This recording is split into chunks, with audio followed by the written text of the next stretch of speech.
What is BHD Army? It's your boy BlastphamousHD, and today we're fucking up. Once again, we are really fucking up. Y'all already know I don't fuck with scary stories or scary shit or scary any damn thing.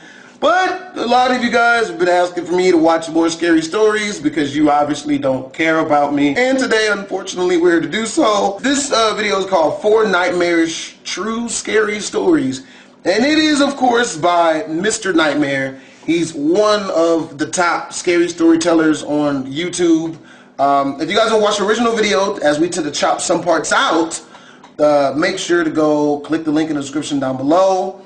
This is your boy BlastphamousHD, and we're fucked. Also, make sure to follow me on Instagram if you guys want a chance to win some prizes when I reach 100K followers on there. I'll never forget the time me and my brother snuck out past our bedtimes to explore an allegedly haunted house down the block. Why the fuck would you want to do that? That doesn't sound pleasurable. Explore a haunted house? Really? Who are these people and what? Yes, I said bedtime, as I was only 10 and my brother Luke was only 12. Fucking up. When our parents said goodnight to us, No. I went to Luke's room and we took a couple hand-powered flashlights with us No. and hopped outside through the window. No. Luckily, his room was on the first floor. No. Those hand-powered flashlights worked by constantly pushing in a little trigger that would create light inside the lens. They were noisy as hell, but they were convenient. No, that's not Once convenient. we were out No. the isolation from the rest of the houses, Hell and no. broken windows and rotting wood. Nope, fuck It this. seemed perfect for a horror movie. But you're We there. went around to the backyard.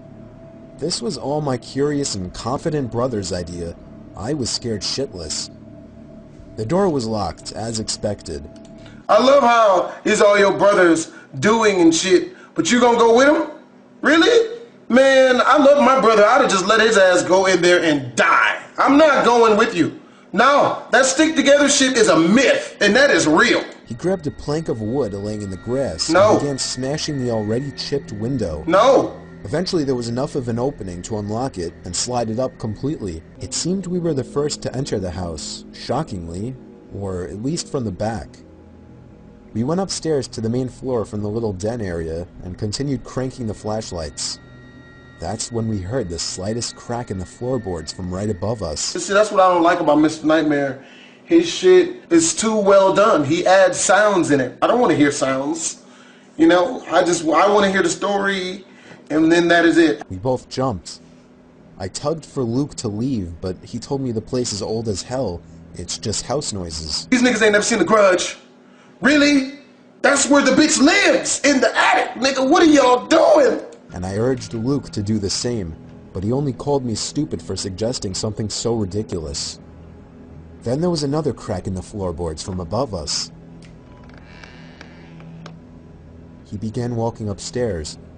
I didn't want to go up there, but I was not about to stay down there alone. Nigga, I'd have gone through the window. Damn that. Y'all see the action movies where someone jumps through face first? Nigga, that's how I do. I'm not doing this. I'd have never been in there in the first place. Fuck my brother. He just committed suicide. I'm gonna go home and keep all of his stuff, all of the valuable shit. He began to reach for the doorknob while still cranking the noisy flashlight.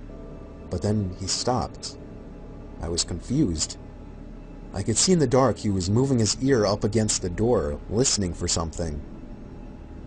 Silence. Then, the most deafening, nightmare-inducing moment of my life. A single bang on the door from the other side sent my brother staggering into the wall in pain, covering his ear.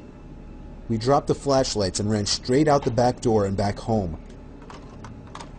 I sat up, and my heart sank when I realized it was the sound of the crank to my flashlight. I stood up and looked out the window, and that's when it stopped. There was nothing but complete blackness out there after that. I woke the next day barely remembering what happened, and I still hope today that that part was just a dream. See, man, that's what I'm talking about, man. It's too well done. Alright, just to keep it real with y'all, let y'all know, man.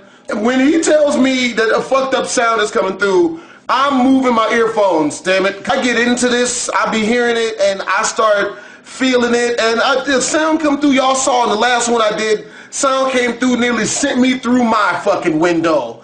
This one right here almost went through this shit because the jump scare. And I'm not gonna do that to myself, man. So I really am scared of scary shit. Y'all think I'll be bullshitting. I'm not about this life. This is a story that happened to me recently. I was still in my first year of university, and I've only just made friends with a few other students. Oh. It was late in the afternoon, just before 5, and my friend needed to use the restroom.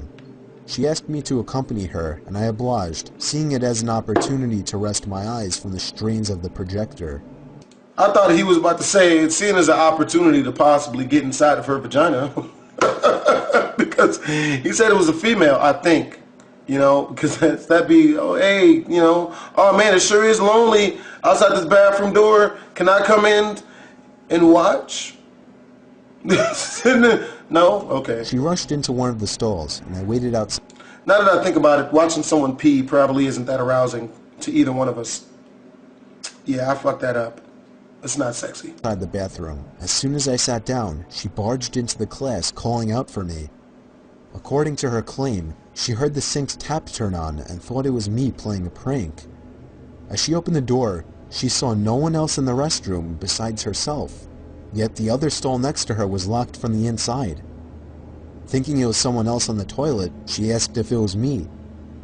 No answer.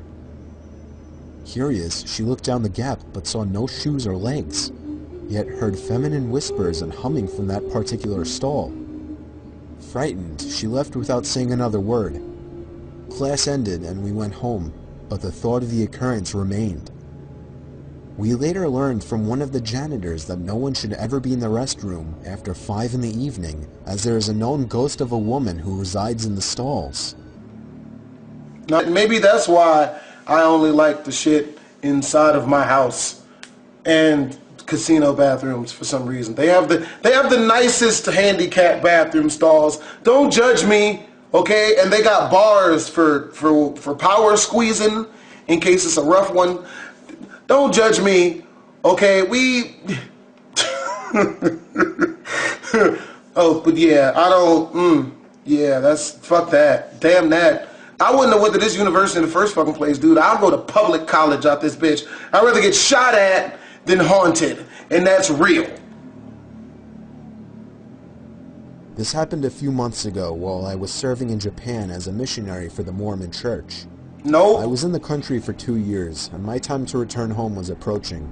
We came across this one apartment building and decided to give it a shot. In Japan, there are 3 kinds of apartments: super luxurious suites, decent apartments with 4 to 5 rooms total, or ghetto as crap. This apartment was the latter. We were on the 2nd floor of this building and knocked on this one door. A middle-aged man in worn-out clothes answered with an awkward smile on his face. Being the kind missionaries we were, we introduced ourselves and asked him if he would like to learn about what we believe. Instead of giving us a direct answer, he invited us in. Usually, in missionary work, this is a good sign, but upon stepping foot into that apartment, I knew what we got ourselves into. Y'all was about to get butt fucked and get your skin turned into coats out this bitch. I don't really like that shit, man. They come to my door, dude, trying to, you know what I mean? Like, they're pushy. If I'm already at like a church or some shit like that, I understand that shit, man. But you don't come to my fucking door at 8:30 in the morning, you know, trying to teach me some shit that I obviously don't really want to know about. You know what I mean? Like, I can see if I'm like out somewhere and you see me and you stop me. That makes sense. If you wake me up out of my sleep to try to teach me that I should love the shit that you love, get the fuck away from my door, damn it. And I've done that a couple times. Like, I don't never curse at them. I'm real polite. I'm trying to sleep. I don't give a fuck about anything you tell me. I'll get out of my face. This apartment reeked with the smell of marijuana and urine. Weed and piss. Judging by That's the what way I'm he talking was about. behaving and most of the decor in his apartment, I knew this guy definitely had some sins worth confessing. He sat us down on either side of the table and started to rant on about how he hates Christians and wants to kill them. That made my companion and I tense up a bit. Then he said, "I'm going to tell you a secret and you can't tell anyone." He then pulled out from under his bed a box. He opened it to reveal thousands and thousands of dollars worth of Japanese yen, and yes, it was authentic. We even examined it. This man was an illegal drug lord who worked with the Yakuza, the Japanese mafia group.